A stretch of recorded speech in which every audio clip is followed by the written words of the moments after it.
Assalamualaikum warahmatullahi wabarakatuh. Saya ada menerima satu soalan daripada seorang sahabat berkaitan tentang, katanya, dalam buku ataupun dalam kitab-kitab tafsir ada banyak juga cerita-cerita yang tidak sahih. Bahkan dalam Ibn Kathir sendiri ada cerita yang memang tidak dinyatakan sumbernya daripada hadis Nabi SAW. Jadi dia tanya, apakah pendirian kita sebagai penuntut ilmu di dalam menghadapi kisah-kisah seperti ini. Macam mana kita nak berhadapan? Adakah kita nak terima terus ataupun ada cara-cara lain yang boleh kita fikirkan? Pertama sekali, sahabat-sahabat yang dirahmati oleh Allah SWT sekalian, para ulama Islam telah melakukan kerja yang semampu mereka. Maksudnya, sehabis baik yang mereka mampu untuk lakukan, mereka telah lakukan. Oleh sebab itu kita dapati banyak kitab-kitab yang merekodkan hal ini. Kadang-kadang kita boleh dapati benda yang sama walaupun tidak ada sandarannya, tetapi diriwayatkan oleh beberapa orang.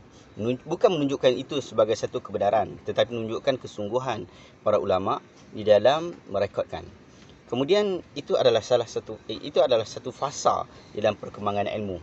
Kemudian pada hari ini kita ada fasa yang berikutnya, selepas fasa rekod, kemudian fasa untuk kita kata menambah baik, upgrade lagi. Bukan kita kata yang ulama buat dulu dah teruk dah, bukan. Mereka telah melakukan kebaikan dan melakukan apa yang mereka mampu pada zaman itu. Dan pada zaman ini tabiat ilmu begitu.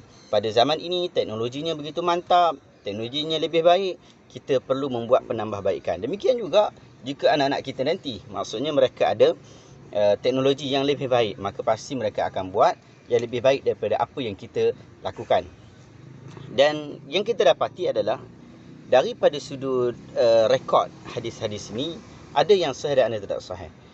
Ada yang la asalalah dan ada yang tidak ada langsung sandarannya. Dia kata Nabi SAW bersabda, sedangkan sepatutnya kaedah penulisan yang lama dia adalah sandaran-sandarannya, tapi tidak ada sanad pun, tidak ada dan sebagainya. Bahkan bila kita buat penilaian semula, kita dapati bahawa ia mempunyai kecacatan demi kecacatan.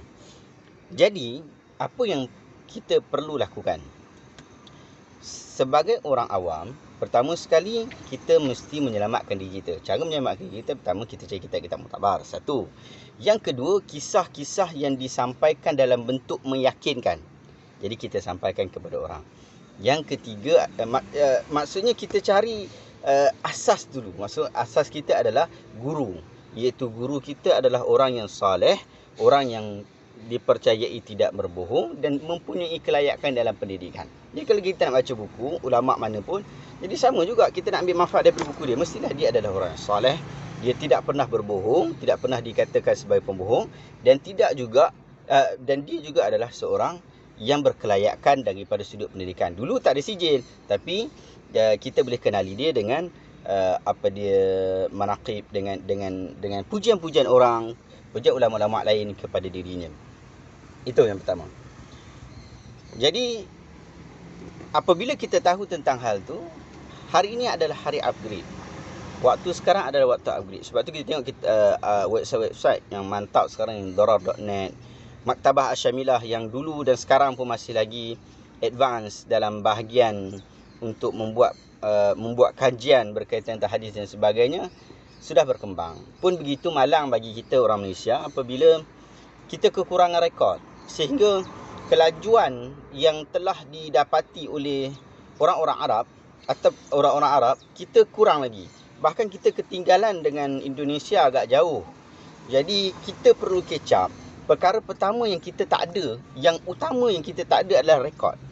Kita Sahih Bukhari sendiri pun kita belum ada, walaupun Santai Ilmu dah ada, kita dah ada, tapi kami saja di Santai Ilmu saja dah ada Sahih Al-Bukhari dalam bahasa Malaysia. Dengar katanya Menteri Agama juga akan terbitkan Sahih Bukharinya penghujung Januari 2021. Kita tak pasti, moga-moga Allah Ta'ala mudahkan. Dan dia tidak patut berhenti kepada Sahih Bukhari terjemahan bahasa Malaysia daripada Santai Ilmu dan juga Kerajaan Malaysia saja. Sepatutnya lebih banyak lagi orang menterjemah Sahih Bukhari. Sebab apa? Sebab kita nak pastikan penterjemahan itu adalah penterjemahan yang lebih baik. Sentiasa upgrade. Kemudian ia direkodkan. Bila ia direkodkan, kita boleh guna yang rekod tu untuk pelbagai kegunaan. Kita nak buat Maktabah Syamilah kita sendiri. Kita nak buat Dora.net kita sendiri. Sangat mudah bila kita dah ada rekod. Sahih Bukhari kita tak lepas lagi. Sahih Muslim pun kita tak lepas lagi. Apatah lagi yang lain. Jadi yang tu menjadi masalah pada kita. Kita banyak ustaz-ustaz yang banyak hanya mengkritik sahaja. Pandai mengkritik. Bagus untuk kritikan itu. Tetapi kita perlu advance. Maksudnya, selain kita mengkritik, kita juga perlu melakukan sesuatu yang dapat memberi manfaat kepada orang yang lebih besar. Rekod. Sekarang kita buat rekod. Orang Arab dah habis rekod. Dia orang dah ada rekod dah. Full rekod. Macam-macam penerbit dah ada Sahih Bukhari. Macam-macam penerbit dah ada Sahih Muslim. Macam-macam penerbit dah ada Kutub Sittah, Kutub Tis'ah dan sebagainya. Tapi Malaysia belum ada. Jadi bila Malaysia belum ada, maka keperluan untuk kita yang paling utama sekarang adalah rekod yang utama. Rekod yang utama. Bila ada rekod yang utama tu, maka kita akan tukar macam-macam. Kita boleh buat versi apps. Kita boleh buat versi. Bahkan saya mengharapkan kita satu hari nanti kita boleh mencipta, tak kira lah. Mungkin orang luar tak dapat bayar benda ini, tapi kita harapannya daripada kita sendiri, iaitu kita nak buat satu orang ulama yang tidak mati. Maksudnya dia tidak akan mati. Dia hidup dan dia memberikan keputusan fatwa dalam keadaan perubahan masa, tempat dan juga keadaan. Jika saya tak mampu untuk lakukan, saya harap anak-anak saya mampu untuk lakukan. Jadi begitu keadaan dia. Maksudnya kita usaha yang pertama sekali rekod. Rekod. Kesilapan rekod itu perkara biasa. Daripada sudut kesilapan, macam-macam terjemahan akan berlaku kesilapan. Tetapi daripada sudut rekod itu yang paling penting. Rekod dahulu. Bila sudah ada rekod, kita dapat memperbaiki terjemahan kita dapat improve. Dan kita jangan ingat kita nak buat kerja seorang. Jangan. Kita buat kerja beramai-ramai. Maksudnya, Santai Ilmu Publication terbitkan Sahih Bukhari. Ada orang lain, penerbit lain, PTS ke, ataupun Daurah Ilmiah UIA ke, ataupun mana-mana orang yang karya PIS atau sebagainya ke, nak keluarkan buku Sahih Bukhari, silakan. Ataupun nak keluarkan Sahih Muslim, Kutub Sittah dan sebagainya, silakan. Disebabkan apa? Sebab kita nak memperbanyakkan karya ilmiah, memperbaiki dan upgrade ilmu kita. Sehingga akhirnya orang awam yang ada masalah seperti ini, maksudnya ada hadis dan kitab-kitab muktabar, kita boleh upgrade kan? Maksudnya bila kita dah ada rekod, jadi kitab-kitab hadis dan kitab muktabar itu kita boleh untuk memperbaikinya lagi. Maksud bukan memperbaiki, maksud kita upgrade lagi. Kita mengupgradekan lagi yang tu. Kalau kita tak ada, macam mana kita nak buat? Kalau sekarang kita ada data-data tu, maka banyak benda yang kita buat.